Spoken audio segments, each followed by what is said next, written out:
دوسرے سال میں جب میں پوکرن جا رہا تھا تو والد صاحب کی ملاقات ہو گئی. مولانا رئیس الدین صاحب آ گئے تھے وہاں مدرس ہو کر. تو ان سے ملاقات ہوئی والد صاحب سے, تو کہا کہ عبد المجید کو یہاں لے آؤ, میں پڑھاؤں گا. جی. پھر میں امدادیہ میں پڑھا, 3 سال پڑھا. فارسی دوم سے لے کر عربی اول اور دوم پڑھا. اور عربی سوم میں پھر ہماری جماعت جو پوکرن میں تھی وہ, اور میں امدادیہ میں تو اکیلا ہی پڑھتا تھا. کوئی جماعت نہیں تھی, اکیلا ہی تھا. سوم دوم تک اکیلا ہی پڑھا. پھر وہ پوکرن والے 8-10 لوگ تھے وہ, اور میں سب تاولی چلے گئے. 1 سال تک تاولی میں پڑھا. وہاں پر سوم اور چہارم ایک ساتھ ہی پڑھاتے تھے. سوم چہارم کی کتابیں, عربی سوم چہارم وہاں پڑھا. اور اس کے بعد دوسرے سال پنجم میں بھی داخلہ تاولی میں لیا. مگر پھر بقرعید کو گھر آ گئے, اور بقرعید کے بعد سے ہم نے دارالعلوم عربیہ میں پڑھا, جب مفتی مجیب اللہ صاحب پڑھاتے تھے دامت برکاتہم. ان کے پاس ہم نے پنجم اور ششم ایک ساتھ کیا. اس کے بعد ہفتم میں ابھی ہم گئے تھے دیوبند, جی ایک ویڈیو شاید ہو سکتا ہے آپ نے دیکھا ہو, مجیب اللہ صاحب کا میں نے ڈالا ہے. اس میں تذکرہ کیا ہے کہ ان بچوں کو ہم نے 2 سال کا کورس 1 سال میں کروایا. وہ فجر کے بعد سے شروع ہوتے تھے, رات کے 12 بجے تک پڑھاتے تھے. وہ انہوں نے ایک لفظ کہا کہ کسی نے کہا تھا کہ انسان لائیو کہ جنات لائیو. ہر وقت لگے رہتے, ہر وقت لگے رہتے. بہت مشغول رہتے تھے, بہت تعلیمی علمی آدمی ہیں. تو اس کے بعد میں انہوں نے ساتھ لے جا کر کے, ہم 5 ساتھی عربیہ میں تھے, 5 کو جا کے دارالعلوم میں مشکات میں داخلہ دلا دیا, مکوفلے میں. ہاں الحمدللہ ہمارا داخلہ ہو گیا, امداد کے ساتھ ہو گیا. تو یہ کس سن کی بات ہے دارالعلوم؟ دارالعلوم میں 75 میں داخلہ لیا, 1975 میں. اپنے علاقے کے کون تھے اس وقت, اپنے علاقے کے جو اس وقت طلبہ؟ جی طلبہ میرے ساتھ عربیہ میں مولانا رحمۃ اللہ صاحب جو باپ میں محتم ہیں اور ابھی سرپنچ بھی ہیں, مولانا رحمۃ اللہ صاحب, مولانا حبیب اللہ صاحب پوکرن کے پوپاڑیا کے تھے, مولانا محمد الیاس صاحب باندیوا, اور مولانا شفیق صاحب, اور میں 5 آدمی. مولانا شفیق صاحب جو پچاک کے مدرسے میں پڑھاتے ہیں. 5 ساتھی تھے اس طرح سے, اور 5 کا ہمارا داخلہ دارالعلوم میں ہو گیا تھا 1975 میں. اور کوفلے پڑھا, 76 میں ہم فارغ ہو گئے, کیونکہ 2 سال ساتھ میں نکالے, اس لیے جلدی ہی فارغ ہو گیا. میں عمر میں سب سے ساتھیوں سے چھوٹا تھا. میں جب فارغ ہوا تو میری عمر 18 سال تھی. دورہ حدیث میں مولانا بخاری صاحب تھے, انہوں نے وہ جب فارم بھرتے ہیں, وہ کارروائی کرتے ہیں نا, تو انہوں نے کہا تھا کہ ارے تمہارے منہ میں تو دودھ کی بو آ رہی ہے, اور تم اب مشکات کیا پڑھو گے. چھوٹا سا تھا. تو بہرحال وہاں 18 سال کی عمر میں فارغ ہو گیا.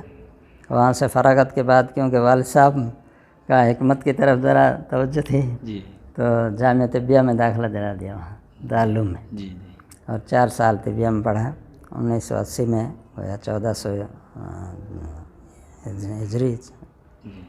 ہجری کون سا تھا, 1400 ہجری, اور 1980 عیسوی میں طبیہ جامعہ طبیہ سے فارغ ہو گیا میں الحمدللہ. یہ میرا تعلیمی سفر. جیسا کہ آپ نے بتایا دادا پر دادا سب دین سے وابستہ تھے. جی الحمدللہ. ان کے علاوہ کوئی اور دین کی طرف رجحان میں محرک بنے ہو, باعث و سبب بنے ہو؟ میرے محرک تو زیادہ تر والد صاحب ہی ہیں سمجھے, خاص طور سے انہیں کی تربیت اور انہیں کی. آپ کے زمانے میں طالب علمی کے دور میں اور آج کے دور میں کتنا فرق محسوس کرتے ہیں؟ بہت فرق ہے. اس وقت تعلیم بہت کم تھی, پڑھنے والے بھی کم تھے, پڑھانے والے بھی کم تھے, ماحول بھی ایسا نہیں تھا, تنگیاں بہت ہوتی تھی. پڑھنے کا شوق تو طلباء کو زیادہ رہتا تھا, مگر یہ کہ وہ سہولیات و آسانیاں اسباب بہت کم تھے. رہنے سہنے کا بھی مدرسہ میں مکانات بھی کم ہوتے تھے. ایک درسگاہ میں کئی بچے 20 25 بچے مل کے سوتے تھے. اور کھانے پینے کا نظم بھی بہت کمزور تھا.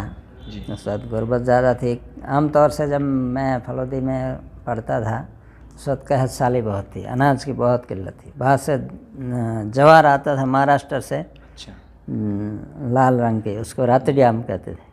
اس کی روٹیاں بناتے تھے، اور وہ بھی ناپ سے ملتی تھی کہ اتنے آٹے کی ایک روٹی بناؤ، ایک ایک روٹی سب کو دو۔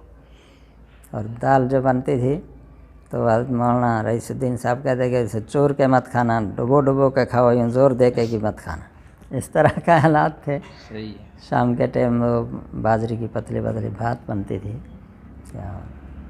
ایک ٹائم روٹی۔ اس طرح سے گزرا اوقات طلباء کا ذرا مشکل ہوتا تھا۔ جی جی، ہمارے چینل پر طلباء بھی ہوتے ہیں، سنتے ہیں، تو یہ چیزیں ان کے لیے بہت عبرت و نصیحت کی رہتی ہے، اکابر کی، بزرگوں کی۔ تو طلباء کی رہن سہن و اقامت کی شکل کیا ہوا کرتی تھی اس وقت؟ طلباء بس مدرسے میں جو مکان بنے ہوتے تھے، جو درسگاہیں بہت کم ہوتی تھی، اسی میں رہتے تھے سب۔ پڑھنا بھی اسی میں، پڑھنا بھی اسی میں، رہنا بھی اسی میں۔ دارالاقامت کا تو کوئی تصور ہی نہیں ہوتا تھا کہ الگ سے کوئی دارالاقامہ ہوتا ہے۔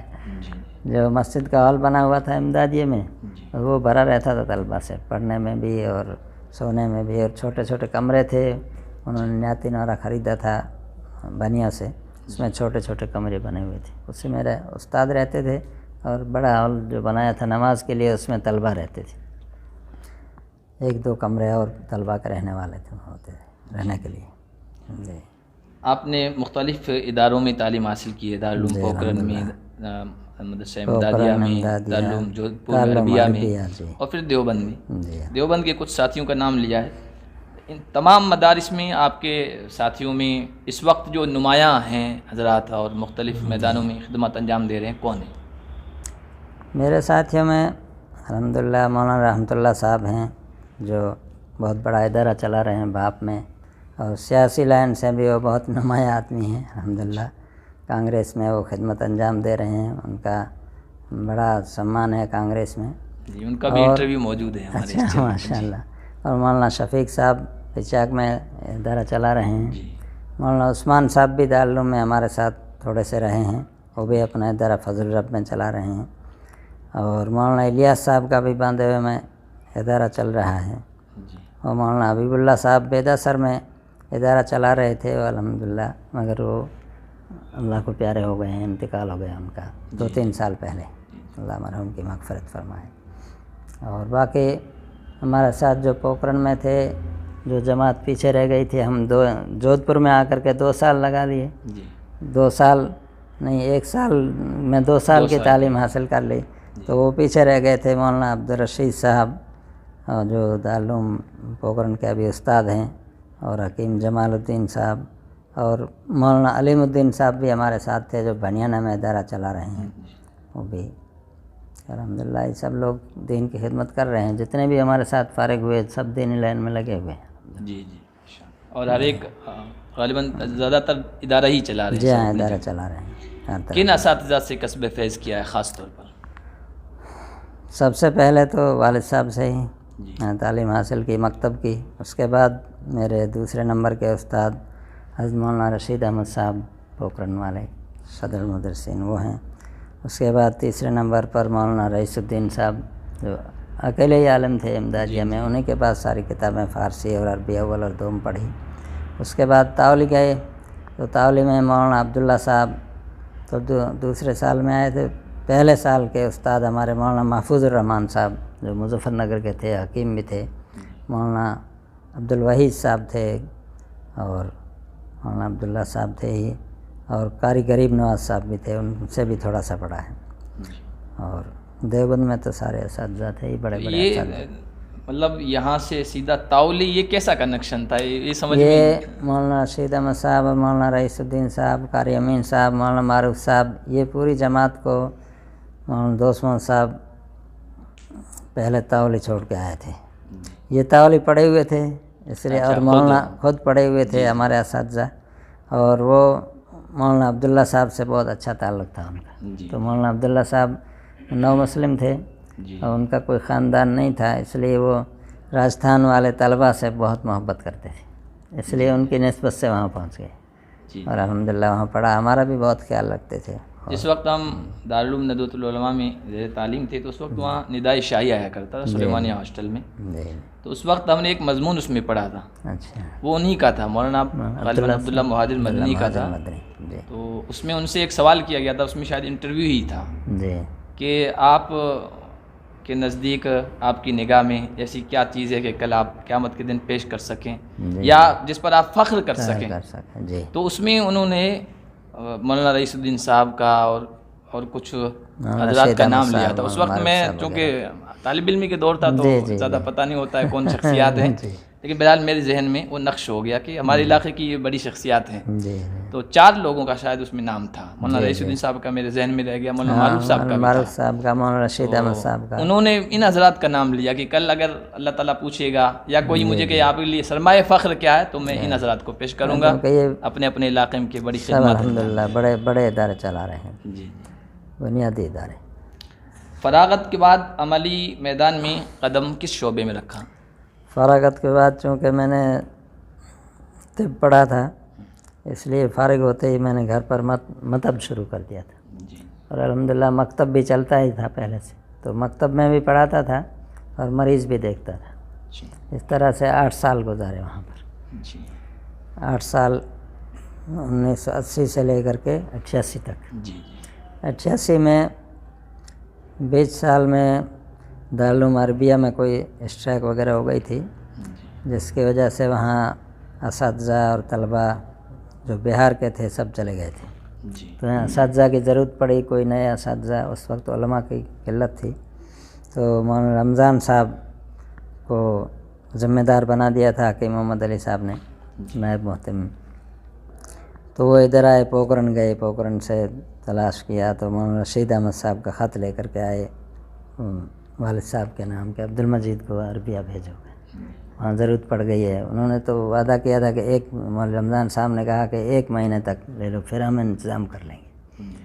تو والد صاحب سے 1 مہینے کی چھٹی لے کر کے گئے. پھر رمضان تک، شاید ربیع الاول میں ایسے گئے تھے یا ربیع الثانی میں شروع میں، اور پھر رمضان تک انہوں نے چھٹی نہیں دی، شعبان تک. شعبان میں نے چھٹی لے لی. ادھر یہ مدینۃ العلوم مدرسہ قائم ہو گیا تھا، پھر اس میں آ گیا تھا. اگلا سوال اسی سے متعلق ہے کہ آہو آپ کیسے آئے اور مدینۃ العلوم کا قیام کیسے عمل میں آیا؟ جی. مدینۃ العلوم اصل میں یہاں کوئی قریب مدرسہ نہیں تھا. امدادیہ مدرسہ امدادیہ تھا، یہاں سے کافی دور ہے، 50 کلومیٹر. اور پھر ناگور میں بھی نہیں تھا کوئی مدرسہ. اس طرف قریب میں کوئی، بیکانیر میں بھی بڑا ادارہ نہیں تھا، جودھپور میں دارالعلوم عربیہ تھا. تو یہاں کے لوگوں کو فکر ہوئی کہ کچھ جب دینداری کچھ آئی، دیکھا ادھر ادھر مدرسے چل رہے ہیں، ہمارے یہاں بہت بڑا ایریا ہے اور کوئی مدرسہ نہیں ہے.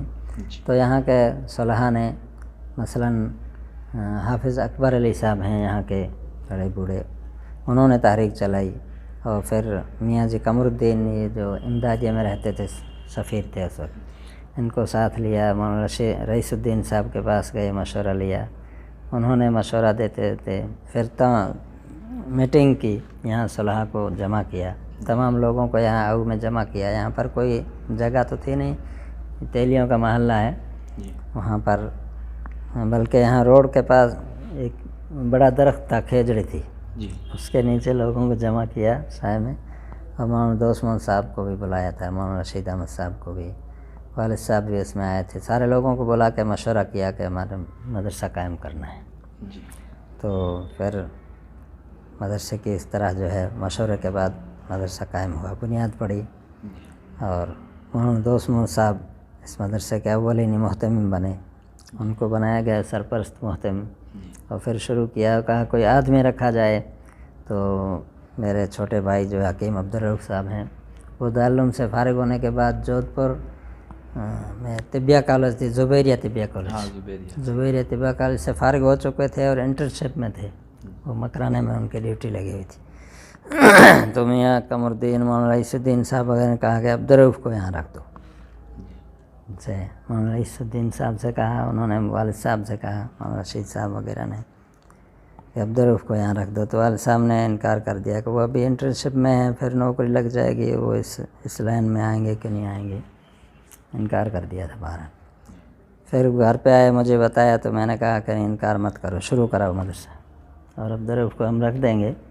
اور اسی جب تک گورنمنٹ کی کوئی ملازمت نہ مل جائے اس وقت تک چلائیں گے، اس کے بعد دیکھیں گے، ہم چلا لیں گے. تو اس طریقے سے شروع کیا. 1.5 سال انہوں نے چلایا. اس کے بعد میں ان کی جب نوکری لگ گئی، ملازمت ہو گئی، تو یہاں گاؤں کے لوگ تو کہہ رہے تھے کہ ہم چھٹی نہیں دیں گے. تو پوکھرن گئے، مولانا رشید صاحب وغیرہ سے، مولانا رئیس صاحب سے مشورہ کیا. انہوں نے کہا کہ اس شرط پر ہم چھٹی دیں گے کہ عبدالمجید کو یہاں رکھ دو، عبدالمجید کو تمہاری جگہ رکھ کر کے جاؤ تو ہم چھٹی دے سکتے ہیں.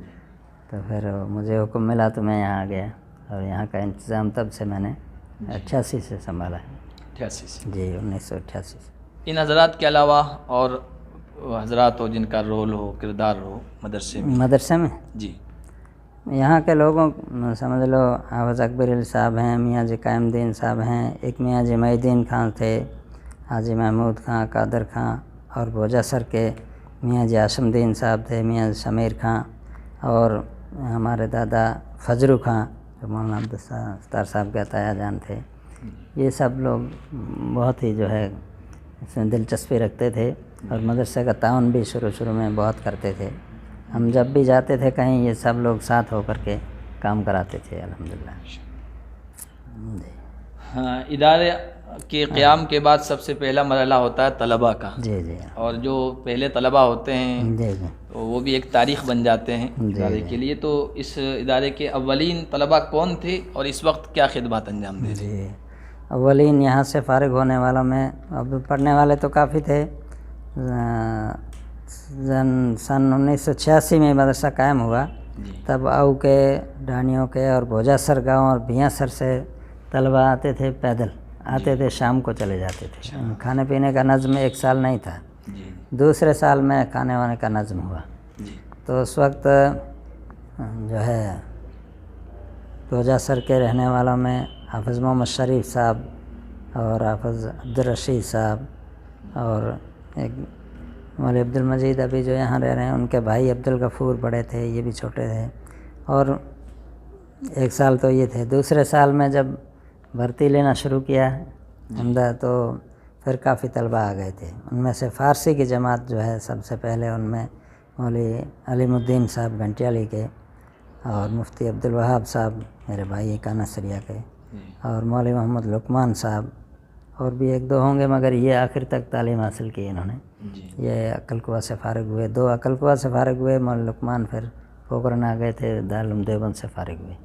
اور الحمدللہ ابھی مولوی علم الدین صاحب نے نیا ادارہ کھول لیا، کچھ سال یہاں خدمات انجام دی، اب اپنا ادارہ کھول لیا ہے. اور مولانا لقمان صاحب یہاں پڑھا رہے ہیں مدرسے میں ابھی تک، اور مفتی صاحب گھر پہ ہی ہیں، اپنا کام کاج کرتے ہیں. اور اس کے بعد میں بہت سارے طلباء یہاں سے فارغ ہو کر کے حافظ ہوئے ہیں. دوسرے سال میں حافظ شمس الدین صاحب گھنٹیالی کے ایک تھے، ایک او کے حافظ شمس الدین صاحب، ایک حافظ محمد شریف صاحب بوجا سر کے، اور حافظ نیک محمد او کے. یہ سب سے پہلے حافظ ہوئے ہیں. حافظ محمد علی جو سرپنچ ہیں ننو کے اس وقت. جی. اور اس کے بعد پھر بہت سے تیسرے سال یا چوتھے سال میں ساتھ ہی میں کر لوں، چونکہ یہ تو اولین طلباء ہو گئے. جی.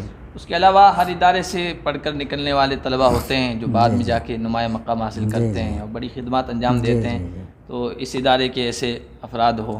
جی الحمدللہ اس ادارے سے کافی افراد ایسے نکلے ہیں جو اپنی اپنی جگہ دین کی خدمات، علمی خدمات انجام دے رہے ہیں. مثلا مفتی زبیر صاحب یہاں پڑھا رہے ہیں، 10-12 سال پوکھرن میں پڑھایا. ہمارے اس پہ نمبر پوکھرن ہی لکھا ہوا. جی پوکھرن. اور اب یہاں آ گئے ہیں ہم. مولانا جمال الدین صاحب کرنو کے ہیں، وہاں پوکھرن میں ابھی پڑھا رہے ہیں، دورہ حدیث کی کتابیں پڑھا رہے ہیں، بخاری پڑھا رہے ہیں. مولانا عبدالستار صاحب ندوی ہیں آپ کے ساتھی، یہ بھی یہاں کے پڑھے ہوئے ہیں. پھر ہم نے ان کو عربیہ بھیجا تھا. اور مولانا عبدالستار صاحب ہیں کرنو کے، وہ ناگور میں امامت کرتے ہیں، مکتب پڑھاتے ہیں. مفتی حنیف صاحب ہیں ناگور کے، وہ یہاں کے پڑھے ہوئے ہیں، وہاں ادارہ چلا رہے ہیں اپنے ناگور میں. الحمدللہ اچھا کام کر رہے ہیں وہ. اور بھی بہت سارے لوگ ہیں.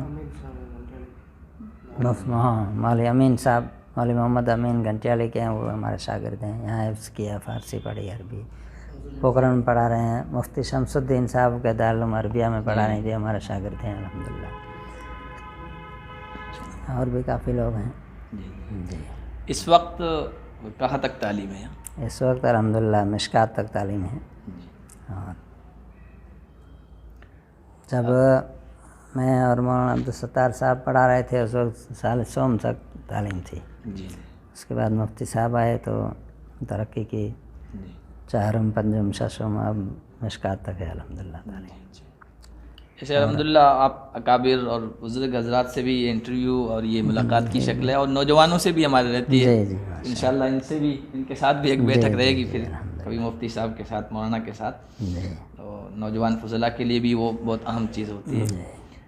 ادارے کے تحت مکاتب کا سلسلہ بھی ہے. جی الحمدللہ شروع سے ہی ہماری بہت دلچسپی رہی مکاتب سے. اس وقت ہمارے علاقے میں 60 کے قریب مکاتب چل رہے ہیں الحمدللہ، کامیاب چل رہے ہیں. بہت تعداد ہے طلباء کی، کہیں کہیں تو 150 پونا 200 تعداد ہے طلباء کی، طلباء اور طالبات کی. اور مکاتب کے ذریعے سے بہت ہی جو ہے لڑکوں اور لڑکیوں میں تعلیم آئی ہے الحمدللہ. بہت علاقے کے اندر بہت فائدہ ہوا اس سے. جی اور اس ادارے کے پڑھے ہوئے عام طور سے اس ادارے کے پڑھے ہوئے حافظ و مولوی پڑھا رہے ہیں وہاں پر. اور ساری نگرانی یہاں سے ایک نگراں رکھا ہوا ہے مولانا عبدالمجید صاحب، جو یہیں کے پڑھے ہوئے ہیں، پھر اکھل کوا سے فارغ ہوئے. الحمدللہ پوری نگرانی کر رہے ہیں اور جماعت کا کام بھی سنبھال رہے ہیں. مدرسے کے ماتحت جو ہے جماعت کا کام بھی شروع سے چل رہا ہے الحمدللہ. کبھی ہم نے کسی کو مبلغ رکھا، کبھی کسی کو رکھا. اب مولانا عبدالمجید صاحب رکھے گئے ہیں جو مبلغ بھی ہیں اور نہ ان کے ناظم نگراں ہیں مکاتب کے بھی الحمدللہ. اور ہم بھی جاتے رہتے ہیں امتحانات وغیرہ میں، یہاں سے سارے اسٹاف جاتا ہے. امتحان لیتے ہیں سالانہ ششماہی مکاتب کا. اچھی تعلیم چل رہی ہے الحمدللہ. 60 مکاتب. کسی بھی ادارے کو چلانا بہت مشکل کام ہے. ادارے کی راہ میں پیش آنے والی رکاوٹیں اور پریشانیاں نوجوان نسل کے سامنے نہیں ہوتی ہے. جی اور وہ موجودہ شکل کو جو بڑی پرشکوہ ہے، خوبصورت ہے اور آسانیاں، ان کو دیکھتے ہیں. جی لیکن شروع میں کیا مشکلات آئی ہے وہ ان کی نگاہوں کے سامنے نہیں رہتا ہے. تو اس طرح اگر حالات ہوں تو آپ رکھیں ہمارے ناظرین کے سامنے. شروع میں حالات تو جب مدرسہ قائم ہوا تھا تو یہاں کا گاؤں چونکہ جنسنگی گاؤں ہے، جی اس لیے ان لوگوں نے بالکل سامنے آ کر کے تو مخالفت نہیں کی، مگر یہ کہ اندرون طور سے شکایتیں پہنچانا کرنا گورنمنٹ میں. پھر اب پولیس آتی رہتی تھی، کبھی CID والے آتے رہتے تھے اور وہ اس طرح کی شکایتیں کرتے تھے کہ یہاں سے رات میں کوئی پاکستان سے آتا ہے، ان کا تعلق ادھر سے ہے، ہتھیار آتے ہیں، انڈر گراؤنڈ بنا ہوا ہے. کافی تلاشی وراشیاں ہوئی کافی. باقی کوئی خاص رکاوٹیں تو نہیں ہوئی.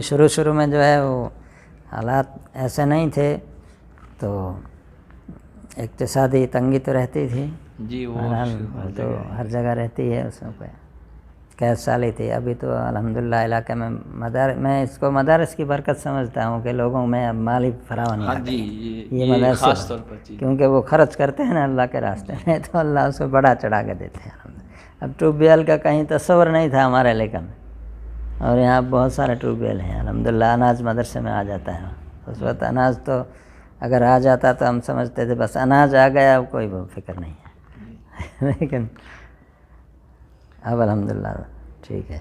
ایسا کون سا کام ہے جس کو انجام دے کر دلی مسرت خوشی حاصل ہوتی ہے؟ الحمدللہ میرا تدریسی ذہن ہے، اس لیے میں جب پڑھاتا ہوں حدیث، الحمدللہ حدیث کا سبق پڑھا رہا ہوں، مشکات پڑھا رہا ہوں، قرآن کا ترجمہ بھی پڑھایا، جلالین بھی پڑھائی ہے. تو میں جو قرآن اور حدیث کا درس دیتا ہوں تو مجھے سکون تھا. اس سے بڑھ کر اور مسرت کوئی نہیں ہے. مطلب انتظام کے ساتھ یہ چیز مشکل ہوتی ہے. جی لیکن مجھے شوق ہے پڑھانے کا، اس لیے میں گھنٹہ لیتا ہوں ہمیشہ. کون سی ایسی خواہش ہے یا خواب ہے جو اب تک پورا نہ ہو سکا ہو اور آپ چاہتے ہیں آپ کے آنے والے جو آپ کے اساتذہ ہیں اور جانشیں ہیں اور ادارے سے وابستہ حضرات ہیں وہ انجام دیں؟ خواہشیں اور تمنائیں تو انسان کی بہت ہوتی ہیں. جی میں چاہتا ہوں کہ ہمارے علاقے میں بہت زیادہ دینداری آ جائے، علمی ماحول پیدا ہو جائے، مدرسہ ترقی کرے، سارا علاقہ ترقی کرے، دینداری آ جائے، بس نوجوانوں میں دین آئے، جی علماء پیدا ہوں. علمی اور روحانی اعتبار سے کن شخصیات سے زیادہ متاثر ہیں؟ علمی تو ہمارے اساتذہ ہیں، روحانی اعتبار سے میں مولانا زکریا صاحب رحمۃ اللہ علیہ سے پہلے بیعت ہوا تھا. جب میں مشکات میں تھا مولانا عثمان صاحب وہاں رہتے تھے، جی فضل الرب فضل الرب والے وہاں دیوبند میں تھے. تو ہم کو مولانا زکریا صاحب مدینہ میں رہتے تھے، وہ ایک سال میں ایک مرتبہ آتے تھے سہارنپور، تو آئے ہوئے تھے تو ہم پوری جماعت کو ہمارے لے کر کے وہاں گئے تھے، مسلسلات حدیث ہم نے پڑھی ان سے اور ان کے سند لی، اور اس وقت بیعت بھی ہو گئے تھے۔ اس کے بعد حضرت تو واپس مدینہ چلے گئے تھے، پھر ہفتم تو ایسے ہی گزر گیا۔ دورے کے سال ہم نے مولانا مفتی محمود صاحب گنگوہی رحمۃ اللہ علیہ سے اصلاحی تعلق پیدا کیا، اور ان کے مجلس میں جاتا تھا، انہوں نے ذکر بھی دیا، ذکر کرتے تھے ان کے مجلس میں، الحمدللہ ان سے تربیت حاصل کیا۔ اور اس کے مولانا مفتی محمود صاحب کے انتقال کے بعد میں پھر میں نے کوئی مرشد کی تلاش کی، ایک دو جگہ گیا، مولانا کفایت اللہ صاحب ماہی کے جو تھے ان سے ملاقات ایک مرتبہ ہوئی، پھر دوبارہ گیا ان سے تعلق کرنے کے لیے، مگر ملاقات نہیں ہوئی۔ پھر میں عقل کو گیا، مولانا غلام محمد صاحب سے اصلاحی تعلق پیدا کیا الحمدللہ۔ اور میں حضرت مولانا تھانوی رحمۃ اللہ علیہ کی کتابیں زیادہ پڑھتا تھا، کیونکہ والد صاحب بھی وہی پڑھتے تھے، اور وہ اپنے استاد کا مقولہ نقل کرتے تھے کہ حضرت تھانوی رحمۃ اللہ علیہ کتابیں پڑھو، الحمدللہ اس سے ذہن بھی کھلتا ہے۔ اصلاحی بیانات ان کے جو تبلیغ اور مواعظات وغیرہ وہ پڑھتا تھا، الحمدللہ ان سے کافی جو ہے میں متاثر ہوا۔ معاشرے اور سماج سے بھی جڑے ہوئے ہیں، عوام سے آپ کا مضبوط رشتہ ہے، مراسم ہے، تو معاشرے میں سب سے بڑی برائی آپ کے نزدیک کیا ہے، اور اس کا ازالہ یا اس کا خاتمہ کیسے کیا جا سکتا ہے؟ اب سماج کے اندر، معاشرے کے اندر یہ رسم و رواج جو پرانی ہے، اس کی وجہ سے لوگ زیادہ پریشان ہوتے ہیں، اور دوسرے نوجوانوں میں آج کل جو ہے یہ موبائل سے اور بری صحبت سے لوگ جو ہے بے دین ہو رہے ہیں، دین سے راستہ چھوڑ رہے ہیں، حتیٰ کہ شراب وغیرہ تک پہنچ جاتی ہیں۔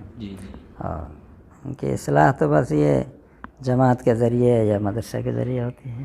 تعلیم حاصل کریں زیادہ سے زیادہ، علماء پیدا ہوں، گھر گھر علماء پیدا ہوں، تو ان کے گھروں کی اصلاح ہوگی، اور جماعت کے ذریعے بھی الحمدللہ ہو رہی ہے، ٹھیک کام ہو رہا ہے، ہمارے علاقے میں جماعت کا کام چل رہا ہے، مگر یہ کہ ابھی بھی کم ہے، بہت کم ہے، پوری دینداری نہیں آئی ہے۔ دین اسلام کی ترقی اور بلندی کے لیے مسلمانوں میں سب سے زیادہ کس چیز کی ضرورت محسوس کرتے ہیں؟ میں تعلیم کی ضرورت محسوس کر رہا ہوں، تعلیم اور ایجوکیشن، نئی تعلیم بھی اور دینی تعلیم بھی، دونوں کی ضرورت ہے۔ دونوں اگر ساتھ میں ہو تو انشاءاللہ مسلمان بھی ترقی کرے گا اور اسلام بھی الحمدللہ زیادہ پھیلے گا۔